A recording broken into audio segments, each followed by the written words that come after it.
आया बड़ा ईमानदार। देख, आज कानून ने सारी ताकत और सारी शक्ति मेरे कंधों पे डाल दी है और मैं आ गया तुझे गिरफ्तार करने के लिए। और देख, तेरे माथे पे बेईमानी और रिश्वतखोरी का बदनुमा दाग भी लग चुका है। इसीलिए कहता था कि वक्त बदलते देर नहीं लगती है इंस्पेक्टर मुजफ्फर। याद कर मिस्टर मुजफ्फर, तुझे मैंने कई बार कहा था कि ईमानदारी के भाषण देना छोड़ और चुप करके अपनी ड्यूटी सर अंजाम दे। कौन सी ड्यूटी?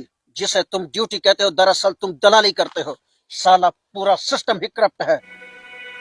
अरे वो ईमानदारी के कीड़े, आखिर हमें भी तो जीना है। वो पुलिस वाला जिसकी 3 बेटियां हों और उसने उन तीनों बेटियों के हाथ पीले करने हो, जिसने बिजली का बिल देना हो, जिसने गैस का बिल देना हो, आखिर वो क्या करे? आटा महंगा, चीनी महंगी, दाल महंगी, घी महंगा। अरे 40,000 में हम जिए तो कैसे जिए? क्या हमें जीने का कोई हक नहीं? अच्छा, अपना घर भरने के लिए रिश्वत लेगा, चोरी करेगा, बेईमानी करेगा।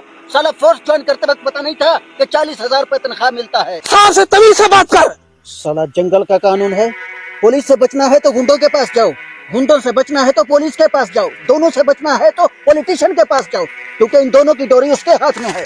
अरे बेवकूफ, तूने तो इन तीनों से दुश्मनी मोल ले ली। अब सड़ता रहे यहीं पर। अपने ही पांव पर कुल्हाड़ी मारकर दौड़ने के सपने देख रहा है ना तू, लेकिन तेरे ये सपने कभी पूरे नहीं होंगे। साला दुनियादारी के नाम पे मुझे बेईमानी सिखाता है। जाके कुरान हदीस पढ़, उसमें लिखा है कि रिश्वत लेने वाला और देने वाला दोनों जहन्नमी है। मैं जानता हूँ कि मैं अंधों के शहर में आईने बेचता हूँ, लेकिन याद रखना एक दिन तुम्हारी आंखें खोलूंगा और उसमें तुम्हें तुम्हारा चेहरा दिखाऊंगा, समझे? ये क्या बदतमीजी है? बदतमीजी तो आपने की है। आप तो बिके सो बिके, लेकिन आपने तो मेरी ही बोली लगा दी। शर्म आनी चाहिए आपको। तमीज से बात करो मुजफ्फर। मैं तुम्हारा सीनियर ऑफिसर हूँ और मैं तुम्हें रिमूव फ्रॉम सर्विस कर सकता हूँ। और कर ही क्या सकते हैं आप रिश्वतखोरी के अलावा?